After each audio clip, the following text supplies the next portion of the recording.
Hey guys, this is Amber from the Happy Caravan. I'm a mom of 10 kids and we live in New York City, and sometimes people ask me, well, before this we lived in San Francisco for 2 years, and sometimes people are like, what was your experience like as a big family in San Francisco versus New York City? And honestly, a lot of things were very similar, but a lot of things were very different. And so I'm just gonna tell you guys some stories about the two cities, and also kind of tell you some history. I've kind of found out some of the history just by listening to podcasts, and in the case of the Bay Area, by living there when I was a teenager. San Francisco, is obviously on the West Coast, and New York City of America. New York City is on the East Coast, and so it's about geographically as far away as two cities can be, but there's a lot of similarities too, and so people oftentimes will compare the two cities. Obviously, rent being high, space being low, people being concentrated all together. Traditionally they're more artsy city. But anyway, so San Francisco, you guys probably read this in your textbooks, but it kind of got its start as a shipping port during the gold rush, and so that's why they're called the 49ers. I think it was 1849, and so it was just it was a really kind of a boom town at that point. And so a bunch of people moved to the city, and they around the Victorian house building era, they built some Victorian houses. let me tell you, those houses over there are gorgeous. And a lot of them were actually single-family homes at the time, all along, kind of the big streets going back and forth through the city, or Oak and Fell, and those are on either side of Golden Gate Park. And so all up and down, lining these streets are these gorgeous Victorian homes. Now what happened, you guys probably know this from the history book too, was I believe it was 1908 or 1909, there was a huge earthquake, and so a lot of those houses crumbled. Not all of them, but some of them did, and some of them they actually dynamited because I guess there was a fire in the city, and they're like, well, we want the fire to stop here, and so they dynamited, I don't know if that's a word, a bunch of houses in this area where there had been some fire because of the earthquake, and so a whole swath of old houses were destroyed at the time. And in the 40s, it actually was kind of a very heavy military town. And so what ended up happening, and my granny, she lived in San Francisco actually in the 50s, and it was still very much a military town. And so what ended up happening was they needed a lot of housing quick for this military town that had sprung up. And so they took a lot of these single-family Victorian houses and divvied them up so that they could be, multi-family houses. My granny actually rented a room. I think she said it was in the 50s for $40, and what she would do was I guess she had one room for her and her little baby, my Aunt Jean, and so they would rent a room for $40 a month, and you would get to use this communal kitchen. Obviously, at one point, this is probably one house, but now they're renting it out, room by room, by the floors, And so she would get to use a communal kitchen, and then she said that she had a kind of a couple, an hour spans or something, that she was able to use the kitchen, and so she would have to cook whatever food she was going to make, and then she'd have to clean all the dishes and put them back in the cupboard. And that was a kind of we're all living in this house together rules when they're sharing a kitchen. And so I thought that was a really, really interesting story, because that makes sense as to why when we were looking for a place to live in San Francisco, if you don't know from my other kind of telling our story, the reason we moved to the Bay Area was so our kids could go to the San Francisco Conservatory of Music. And so we were originally trying to find something in the East Bay because more room, right? But there was just nothing, because it was the height of the pandemic and everybody was moving out of San Francisco and moving to the East Bay. So we kind of came into San Francisco and we had no competition, so we were able to get actually a cheaper place to rent in the city, which is very rare. That usually is not the case, but the city had just, kind of wilted during the pandemic, and there's just nothing really happening there. So it wasn't a hot place to live, and so we lived there. But when we were looking at some places, we saw a lot of houses that looked like they had kind of been divvied up into what my granny was describing, where there's a room, and then a kind of a communal kitchen on, on each floor probably had a similar situation. So fast forward to the 60s, and these no longer is it a military town, and another thing was happening simultaneously. They were going to build a highway. They were, it was kind of like the 60s was like a push and pull kind of era, because there was a lot of like forward progress that city officials are trying to go for, but then there's also like this kind of preservative measure that the citizens of the city were trying to call for. And so they were actually going to build a highway through the middle of San Francisco, through the middle of, I guess, the Panhandle in Golden Gate Park. Like, that was going to be a freeway now. And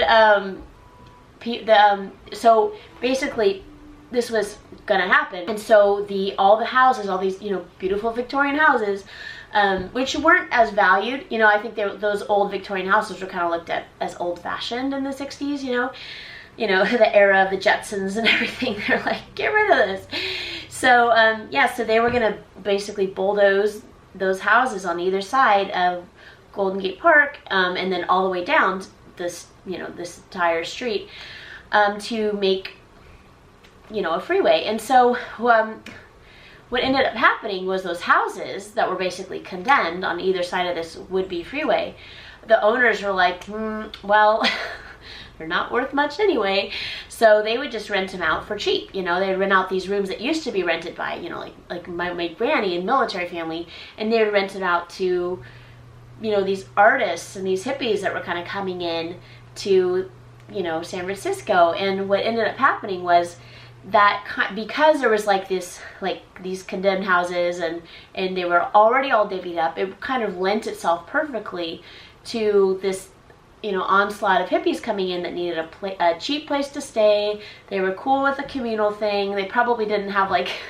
so many rules like in the 50s, like when you had to put your dishes away and everything like my granny had. It probably was just like, peace and love and, share your garbanzo beans or whatever type of thing. So that was how the famous hippie movement or whatever was so comfortable in San Francisco proper. Actually, so what ended up happening, because all these artists and hippies and so forth came in, they ended up being able to stop the freeway that was going to be going through Golden Gate Park, basically the Panhandle, and they were able to keep that from happening, and the city just doesn't have a freeway there anymore.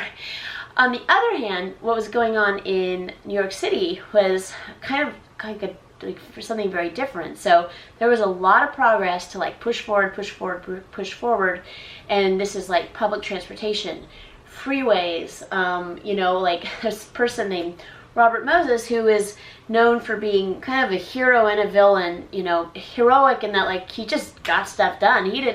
He's just like, it's happening, bulldozer.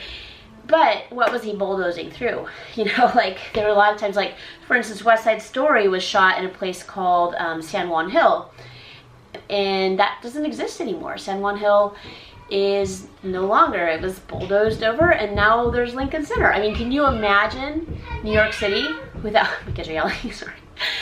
Can you imagine New York City without Lincoln Center? I mean, I can't, but at the same time, where did all those people that lived in San Juan Hill go?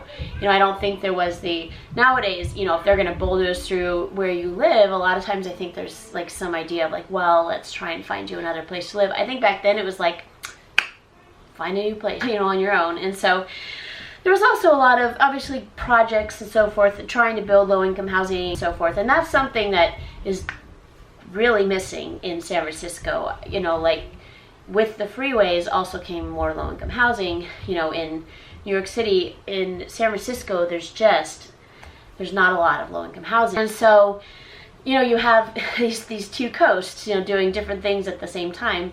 Robert Moses did not have a bunch of committees that he was meeting with. He just made things happen, and a lot of times people suffered because of it. But at the same time, now there's freeways, and I mean, these are freeways that are being used. These are, obviously Lincoln Center is being used. I mean, so, there's a lot of debate. Was he this terrible guy? Was he this great guy? Honestly, I feel like he was a little bit of both. But so anyway, so San Francisco being very preservational, New York City being more like forward moving, it gave a different flavor to this city. And so things like transportation and so forth, like, the BART over in San Francisco was, I mean, it's useful, but it's not super useful. Before the pandemic, a lot of people used it. During the pandemic, it was at 5% ridership. Now it's only at 30% ridership, the BART in San Francisco.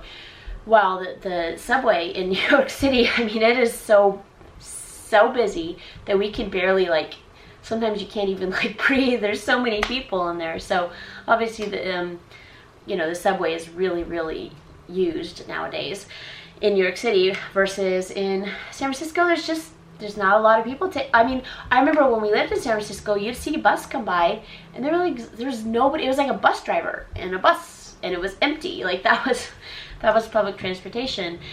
So actually, the Bay Area is struggling right now in their public transportation because they don't have enough ridership. And during the pandemic, there's a lot of grants given to, transit authorities to kind of buoy them up while no one was on riding. But now, while I believe the MTA here in New York City has risen above it, and I think there's a lot of ridership now, the Bay Area is really struggling. Part of the reason, though, is that the Bay Area, there's parking. There's more parking in the Bay Area. Here, I mean, when we came here the summer before we actually moved, we tried to park our van, and the guy was going to charge us $75 for like 2 hours worth of parking in this like parking little lot he had. And I'm like, $75? You wouldn't, no one is, like at a parking garage in San Francisco, you wouldn't have to pay that much. So there's just more street parking. It's less dense in the Bay Area. And so people can kind of get away with, riding their cars. But if you're interested in the history of the two cities and so forth, and kind of how they're dealing with housing and their homeless population, and it's a really fascinating story of two cities. There's a podcast, I think it's a New York Times podcast. I think Ezra Klein is interviewing, I think the guy's name is Scott Wiener. He's a politician in the Bay Area, and they kind of go back and forth and talk about some of the policies in San Francisco versus some policies in New York City, and kind of the effect that it's had on the city, throughout the years. So anyway, I'm giving you this history because then it helps, me when we're relating our experience, like, okay, why things were the way they were.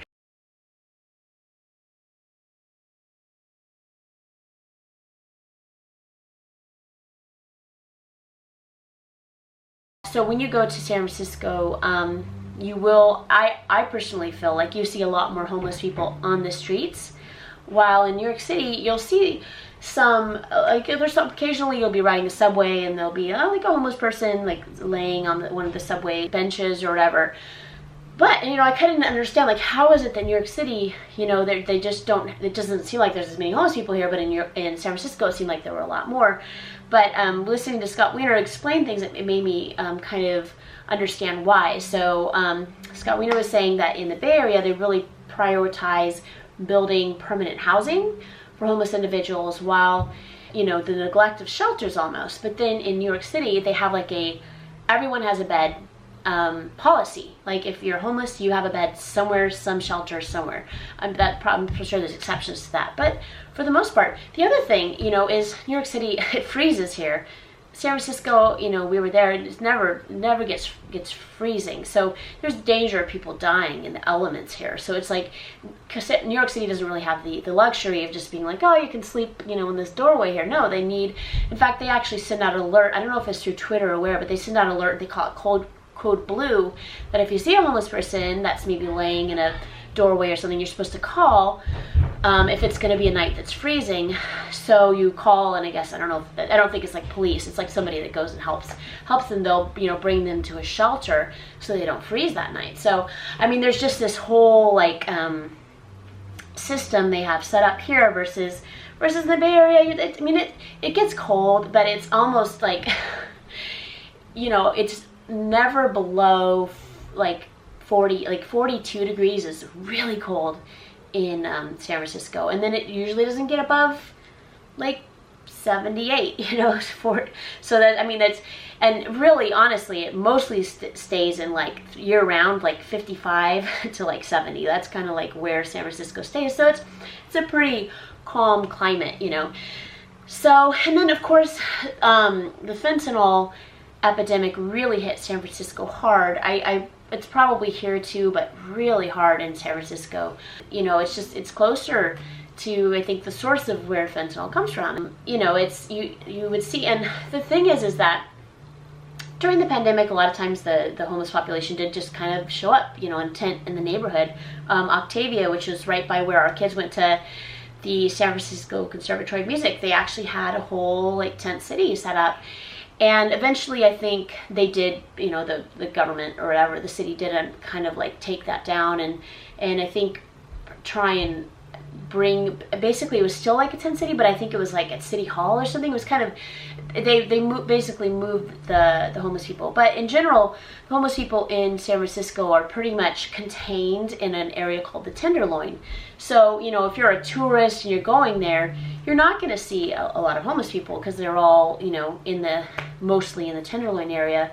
You know, so it's, but if you live in the Tenderloin, you know, that's a cheaper place to live. And so, you know, San Francisco does not have much of a middle class, but you will find families that actually live in the Tenderloin. And that's, you know, if there's people outside of your apartment or whatever doing fentanyl, I mean, that can be like, you know, that can be like scary to raise a family in that situation. So, you know, it's just, it just depends. I mean, there are a whole swath. What I'm saying is that I think people sometimes have a negative impression of San Francisco as this place where there's homeless people everywhere, you know, or, you know, they're doing drugs everywhere and this and that. I mean, there is an enclave where that's happening, but for the most part, you know, you're going to walk the entire city, particularly in the tourist areas, and you're not going to see a lot of that. I mean, there's whole areas of the city where you don't see it, but that doesn't mean it's not still there. And I do feel, you know, that there is a legitimate attempt in the San Francisco government to help these people.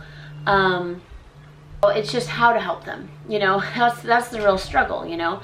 And I believe the same thing in New York City. I mean, they wouldn't send out like code blue alerts, like if you see somebody, you know, tell us so we can, you know, bring them to a shelter. I think the governments do legitimately care. It's just, you know, there's only so many resources, and you know, people need help, you know, and there's only so many people that can help them, and you know, so in general, I believe the cities do care, you know. I mean, there's probably some debate as to do they care enough, but I think there are people that legitimately care in both cities.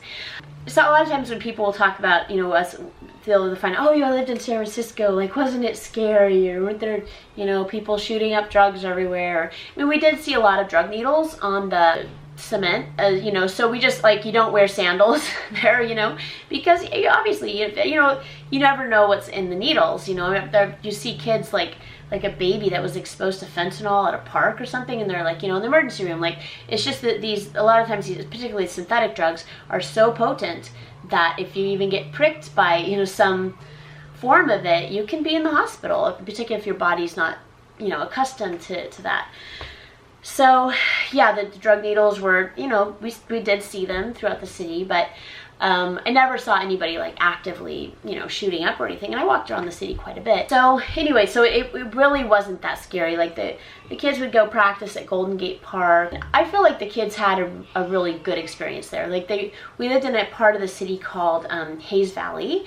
So that's the Golden Gate Park's up here, and like there's Fell and there's Oak, and we actually lived on Oak Street. So sometimes we would actually, as a family, walk all the way up to Golden Gate Park, and at least to like the Panhandle, and we'd, you know, enjoy the park a little bit, and then we'd walk back. I mean, that was like a 25-minute like walk or whatever. So it was good. It was good exercise. And Josiah, he would run every day, and he'd run, you know, up Oak Street, or sometimes we'd go up a street next to us called Page Street, because that was, they had during the pandemic, they had shut that down as a slow street. And so basically a slow street meant that only through traffic was supposed to go through there. And so, yeah, runners and bikers and everybody loved that, because it was basically Page Street was just one street over from Golden Gate Park. You want to go to Golden Gate Park, you've got a open street where nobody's supposed to be driving unless they're like parking to get to their place. So there were some people that I think were like annoyed about Page Street being a slow street,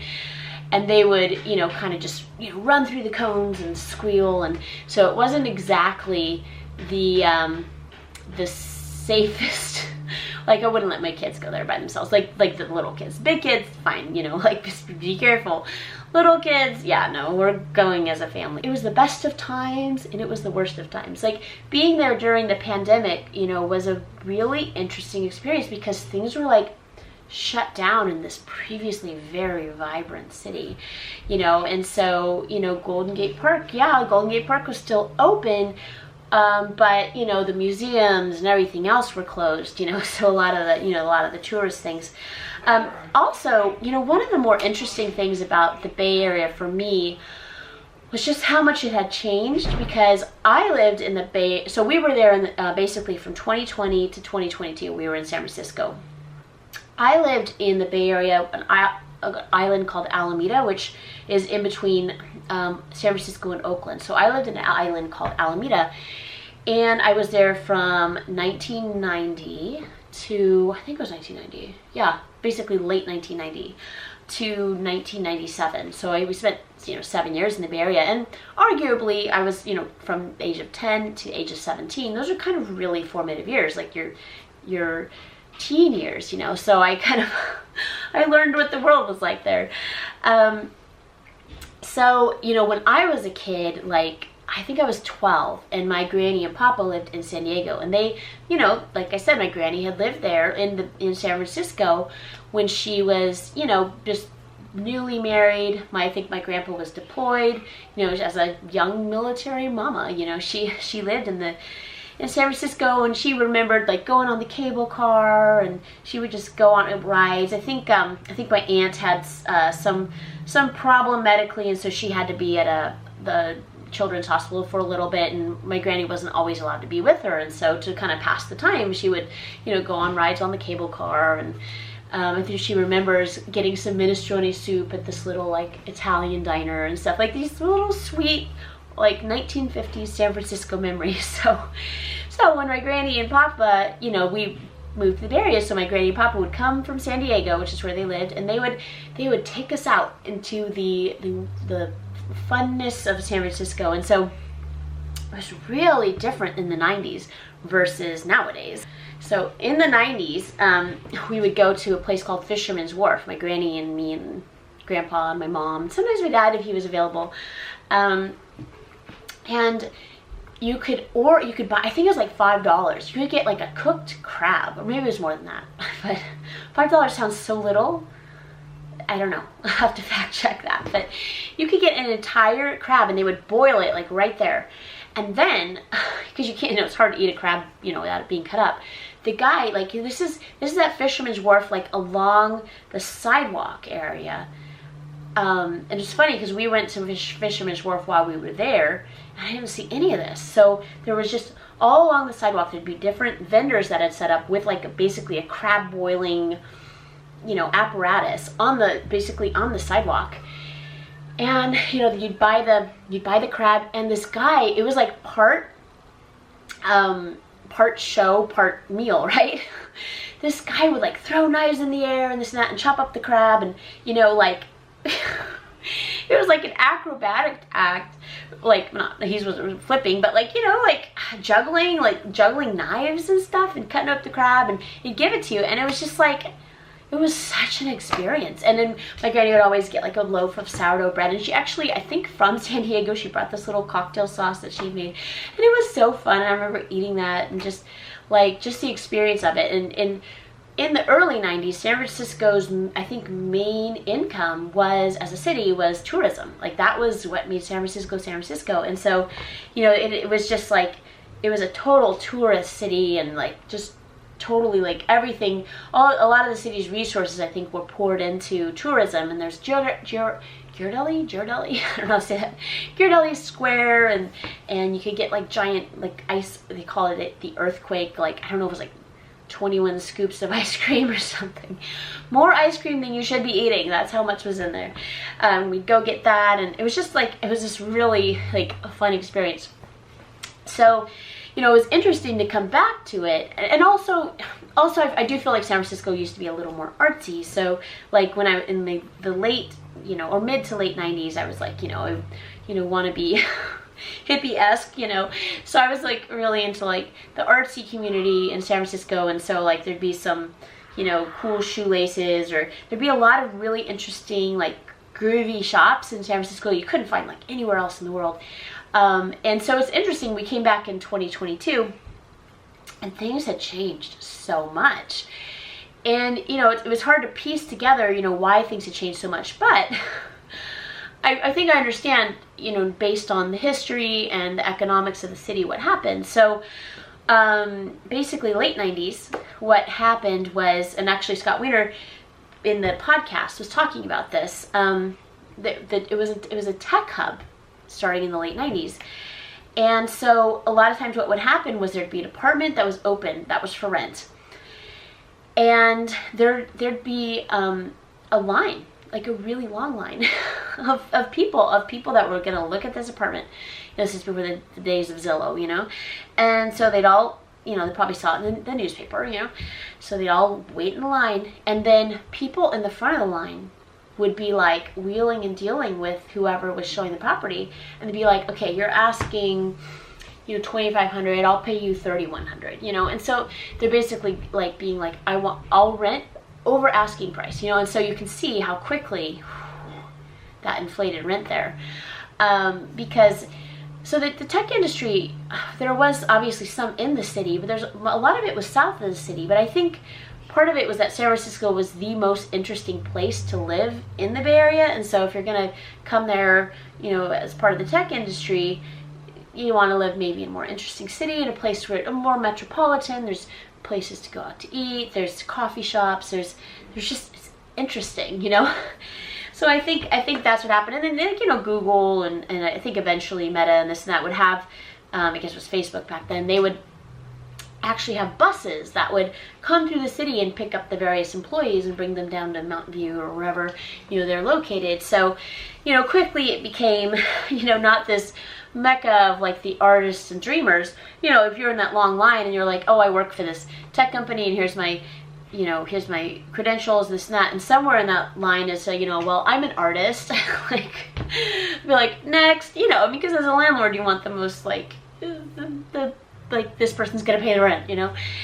So fast forward to when we were there, a lot of the people that worked in the tech industry were like, oh, they were able to work, you know, because it's online now, right? So they were able to work from home. And so a lot of the people, even people that were in the apartment that we rented, for a long time, there was nobody living upstairs, even though they were still, you know, technically leasing the place. And, you know, one had gone to, like, live with their parents.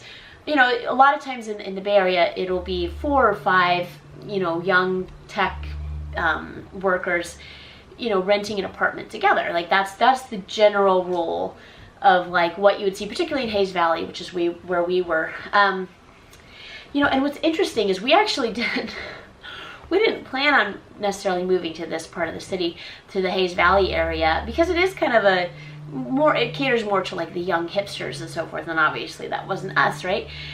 But you know, we did try and get like some single family home type situation with a backyard and so forth in the Sunset. I was at the Sunset or Richmond, basically close to Golden Gate Park, but further up into the city where you had the more, you know, kind of single family homes. And we just, you know, it just seemed like every time we would try and get a place, it just seemed like once they found out we had kids, they're like, And I think part of the reason is because they do have a really robust rent control there, and much more robust than here. So basically the price you rent in, as long as the place you're renting is, you know, a certain amount of years old, then like you're protected by this rent control. And that's not always the case, or there were a lot of exceptions and so forth, but I think it made landlords a little bit, you know, more wary about who they let into the house. Because I mean, I can tell people all day that we're gonna respect the house and we're gonna, you know, clean up after ourselves and we're gonna leave it in a better state than we found it in and so forth, which, you know, I mean, I always try and do that. You can say that all day, but, you know, how is a landlord actually going to know, right? So, you know, I think I understand. Basically what I'm saying is I understand why they're like, oh, you have kids.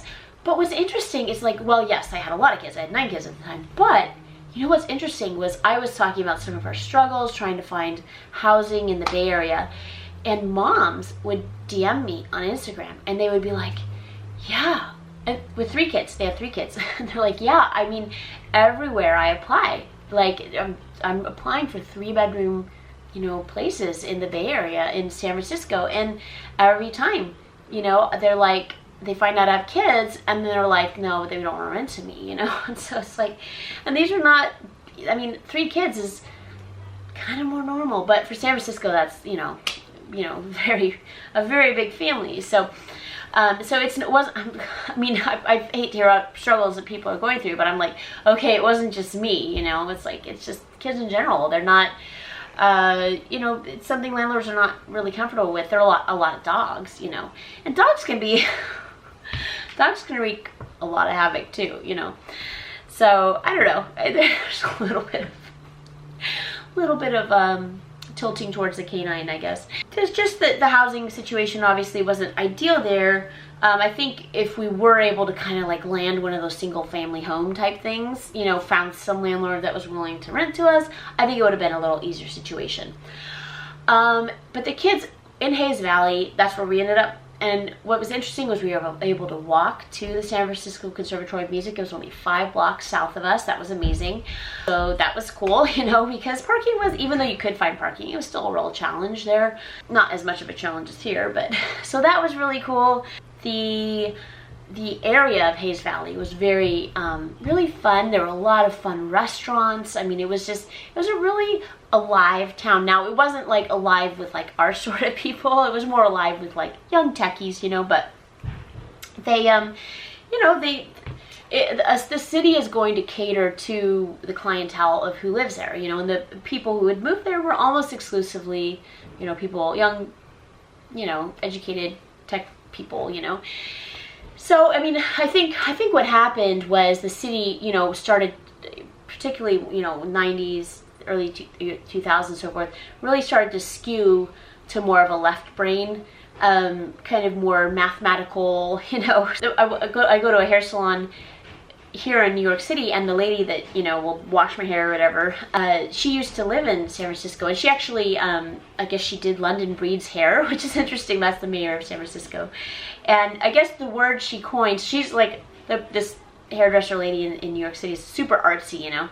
And so I guess she called it sterile bohemian. Like, so it was like, you know, bohemian, but like clean, you know, kind of like kind of that, you know, that little coffee shop on the corner that, you know, has the, you know, chipped cups, you know, like that they just wash in the back, and you know, the velvet couches, and you're like, you know, you don't know how many people have sat there or so forth, like that sort of thing. That's bohemian. But like Starbucks, you know, it still has that kind of groovy feel to it, but it's like single-use cups, and you know, they redo the upholstery every, you know, 4 months or whatever, and like, you know, just that's like sterile bohemian. So it kind of went from like this kind of like dingy coffee shop on the corner, kind of like San Francisco, to like the Starbucks in San Francisco. So, I mean, nothing against Starbucks. My kids are love with Starbucks. And what do I love there? I love decaf cafe latte. I do love a good Starbucks decaf cafe latte.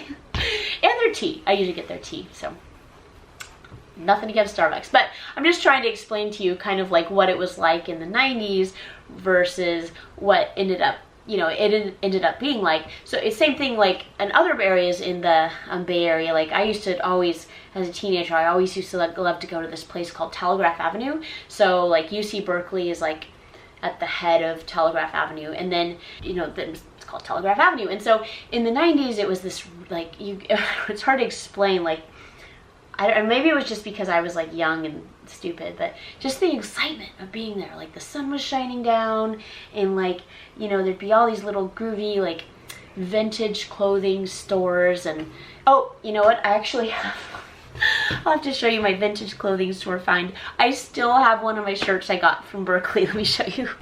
Haha. You see it? It has like toucans. I think it's from the 70s or something. I apologize. Anyway, my mom laughs at me. She's like, you still have that stupid shirt? I'm like, yeah.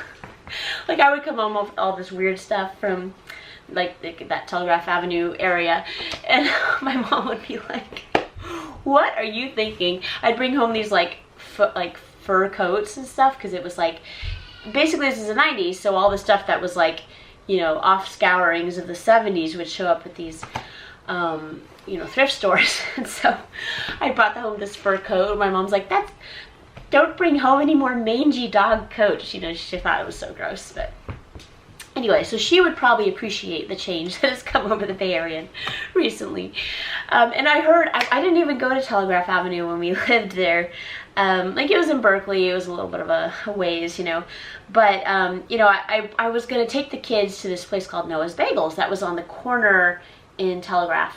But I heard it closed down. I was like, they closed down my Noah's Bagels. Like I would always get a bagel, and then there was this ice cream shop next to the bagel place, and it was just like, oh, I loved it. Veggie spread on, I think, poppy seed or something. So yeah, they closed it down, and I guess I read an article, and they're like, yeah, all the like most of the places that are basically taken over by like bubble tea, you know, like that boba tea stuff. You know, so I was like, okay, it's turned into like a college town, which I guess it always was a college town. I think basically what's going on is that there's college kids that are there to like actually get a job, which is a good thing to do. Like, I think before UC Berkeley was kind of like a place where you'd study, you know, maybe political science, philosophy, something like that. I think now people are going to UC Berkeley because, you know, to get there you have to have really good grades and so forth. So people are like, okay, we're going to do computer science. We're doing probably a very, very technical, school nowadays. So anyway, it's just, and you know, it's like, you can bemoan the fact that you can no longer find a toucan shirt by UC Berkeley, but you know, at the same time, it's like you can't keep things the same. Everything has got to change. Like you can't bemoan the past, you know. But our family, like when we were there, even though we were struggling, you know, because the landlord told us this place was soundproof, it was not, and so our kids had to play at the Golden Gate Park. They would practice at Golden Gate Park every day instead of practicing at home, because we had tech employees on the bottom and on the top that were working from home. And so, I mean, it was a challenging place for us, and everything being shut down was difficult, you know. I mean, like our kids, we moved to the Bay Area to go to the San Francisco, such a tongue twister, San Francisco Conservatory of Music. And like when we finally got there, it was all online. So we're like, okay. And then the next year, it was like hybrid. It was like half online, half in person. So it was actually a blessing. God knew that we needed to not be in that cute little single family house in the Sunset District or wherever. We needed to be 5 blocks away from the San Francisco Conservatory of Music, because we had some kids that were at home. And then we had some kids that were at the school.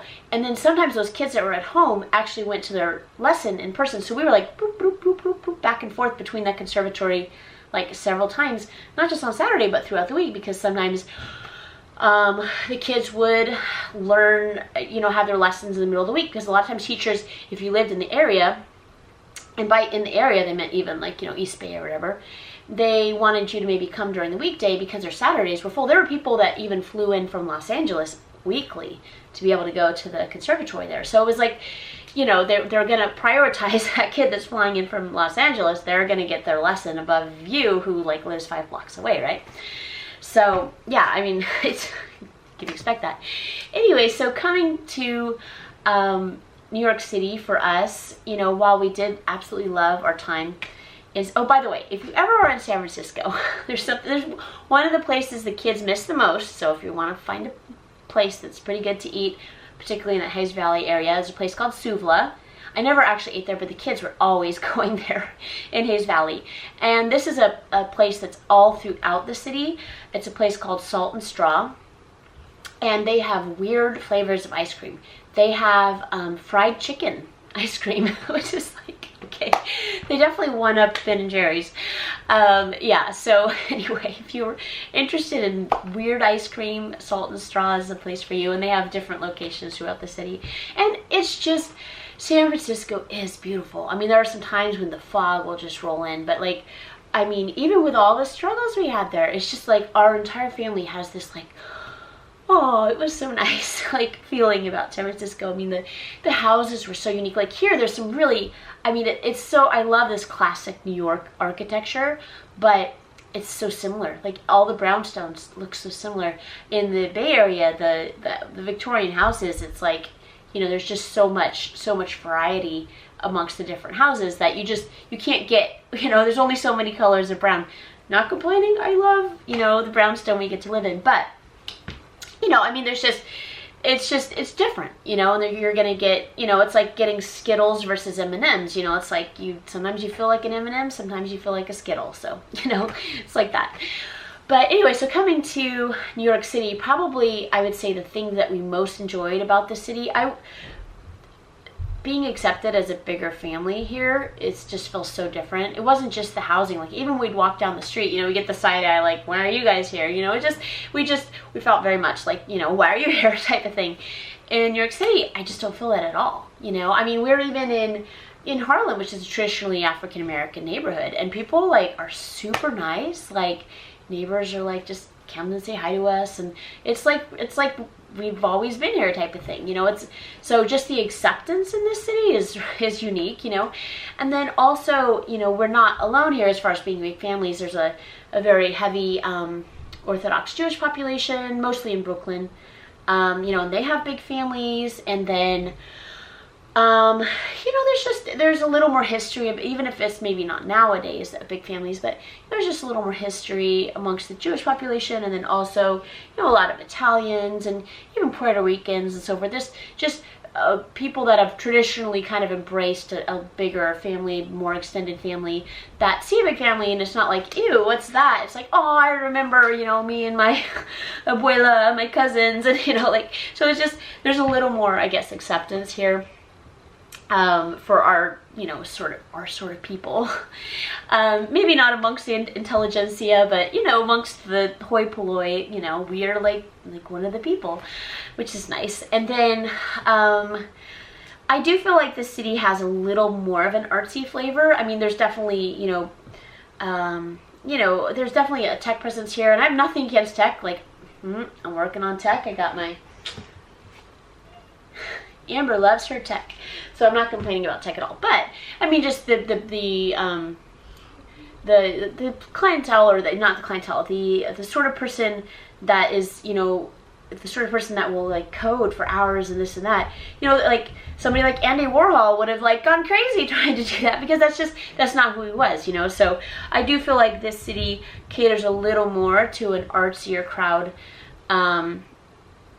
nowadays. You know, I think there still is kind of the token artsiness in San Francisco. You'll find the tie-dye shop and this and that, because that's like part of the history of San Francisco, but it's more, it almost feels like a museum almost, even though it's like a shop, you know.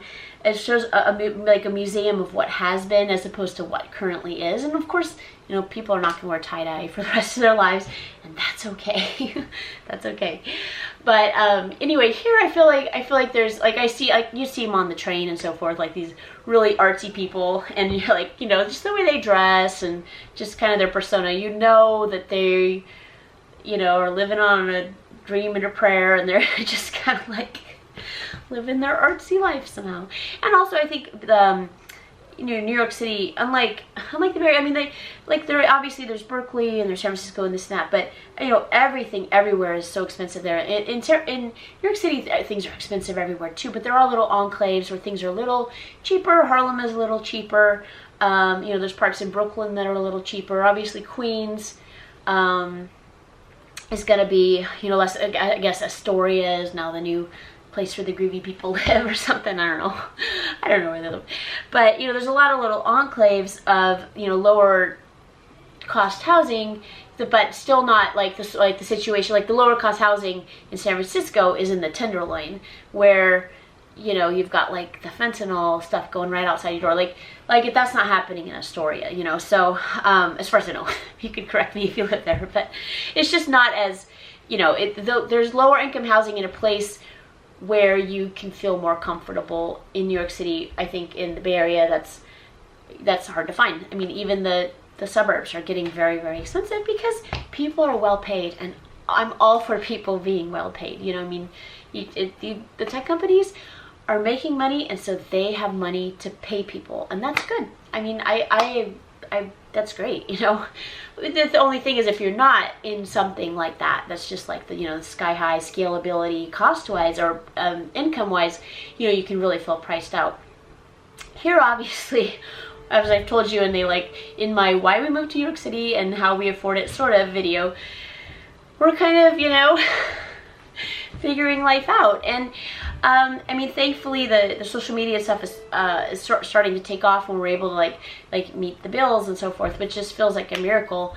And I think last week's video I was talking about how Mark would like to get into fire safety design, which is going to take him, you know, getting a certificate and this and that. But that's a scalable profession, you know. That's something where I think he can probably be able to get as much work as he can handle, type of thing. So, and that is a little bit technical because, you know, he has to be able to know the computer. Like, he's really good at computer programs, this and that. It's just, I think it's hard for him as, you know, this 40, almost 46-year-old guy to be like, you know, let me design this for you. Because, like, I think there's an impression in people's mind that, you know, young designers are, like, more with it and this and that, and maybe they are. Here I am in my toucan shirt. What do I know? Anyway, so I will say the things that I like most about New York City versus San Francisco is just that subway. Oh man, that subway, that takes you anywhere very quickly, and you don't have to stick a kid in the car seat, and you know, it's fun, and you get to, I love people watching, and that is definitely a place that people watch. There's some people that are like, oh, I hate the subway, you know, because I just, you know, but I like seeing other people. It's fun to see, you know, what's that person wearing, what's that person doing. It's just, for me, that's interesting. And we haven't gone out to many restaurants because we're, you know, the kids go out though. Like sometimes some of the bigger kids will take some little kids out, and my bigger kids are old. They're like 19 and 20, so like it's like they're with an adult. But they'll go, you know, down to like Midtown, and they'll get, you know, some snack, or they'll go to the Lego store, or they'll go to like, there's this place called Dough, and we've gone there as a family before. It's like a $5-6 donut, so we don't go there often. But you can get like you know, they always are turning over, you know, different kinds of donuts, and really creative, and so that's, you know, the kids will get that, and there's just a lot of the, you know, fun, overpriced but interesting places. We went to a bagel place this Sunday. I'll have to show you that video. That's really interesting. All different like flavors of cream cheese I didn't even know existed. You know, they have birthday cake cream cheese there. Oh, someone's coming in the door. Yo, you getting Mo's shoes? Yeah. You want to say hi? Okay. Anyway, so yeah, I mean, it is a beautiful experience. The other thing that's really interesting about this place is seasons. In San Francisco, like I said before, it was like the temperature was super constant. It was kind of cold in the summer, and not that warm, not that cold in the winter. So it's like always like kind of just chilly there. Here, even though it can be annoying when you're trying to get somewhere and it's freezing and there's snow everywhere, you know, there's seasons. There's snow. There's, you know, the leaves in the fall they actually turn colors. And, you know, then there's the scorching summer, which, I don't know, I'm trying to feel why I'm excited about that. But, you know, it helps you appreciate the other seasons. And then, you know, spring. Oh, man, we are in the middle of spring right now, and it is glorious here. I mean, it is just amazing. And there's also a lot of history in both cities, both San Francisco and New York City. There's just so much history. Verdict-wise, you know, which city do I like the best or whatever? For us, just because of our situation, I feel like New York City is a better fit for our family, obviously, when we're accepted here, but beyond that, it's a much bigger city, and there's just more stuff here. So I think the reason why Pearl's teacher encouraged her to move away from San Francisco to New York City, or, you know, basically East Coast. He was thinking maybe Boston or even Curtis, but Pearl found a teacher at Juilliard that she really liked. You know, and just the situation, the kids are always, you know, pushing her to be her best. Her studio class is just constant push to greatness, you know. So, you know, for us, just the bigness, there's two really fantastic conservatories, like, you know, down the street from each other. There's Juilliard, and then there's Manhattan School of Music. You know, interesting. So, you know, I was talking about how Robert Moses, you know, bulldozed down one hill, and I think it was him. I don't know. I think he had something to do with it. And then they built Lincoln Center on top, and that's where Juilliard is today. I heard that where Josiah goes to school, which is Manhattan School of Music, that's where Juilliard used to be.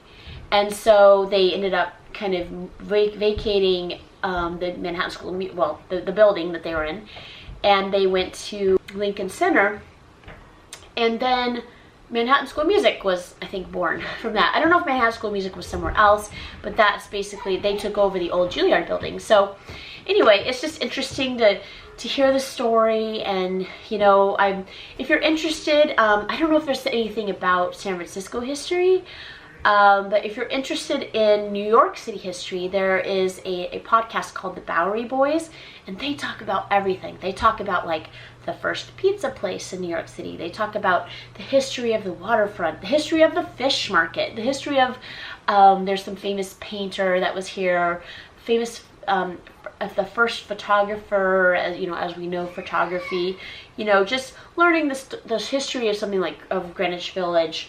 You know, they talk about Harlem, the Bronx. They just this history. It's so remarkable to hear the history. I wish someone would make a San Francisco podcast, because I'm sure that would be really interesting too. Everything I've learned about San Francisco has mostly been from articles, you know, so the old-fashioned way.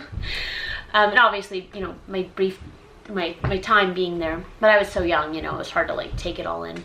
Anyway, if you I probably got some facts wrong, so you can tell me the right facts in the comments. And then also, if you're going to either city and you want some ideas about, you know, I probably missed something. Probably missed something that's great. And I feel like we have literally just scratched the surface of what there is to do in New York City, because it is just, like, the hugeness of this place is, like, it's overwhelming. Like, I just have to, like, take one little, and of course financially we're not able to, like, do it all, you know. But thankfully places like the Metropolitan Museum of Art, they let you go in for, like, pay what you wish if you're a resident of the city. So, you know, obviously we can't afford full price museum admission or whatever, but I think last time we went there we paid like $25, and a whole family got to go to the Metropolitan Museum of Art, and we did not see everything. We saw a few things, and, you know, had to go. But so, you know, that's something that's economical. Really beautiful historic libraries here. That's free. Central Park is free. You know, obviously walking, you can walk all the way from, I don't know what, 160 something street all the way down to Battery Park. You know, I see a lot of people do that on YouTube, and it's really interesting. I think they take, like, it takes 5 hours to walk. Just, I don't know, maybe it's less than that. Sorry, don't quote me. I think it was Casey Neistat or somebody, no, somebody's quoting somebody else that said you can't walk out the door in New York City without a story, like, slapping you in the face. And I think that's true. That almost sounds, like, scary, but in a way I think it's true. I mean, if you're bored, this is a good city. If you walk outside and something's happening. So I think they just had the Met Gala yesterday, and we weren't there. Nobody invited us. There's always something happening here. So thanks for listening to my story of the tale of two cities.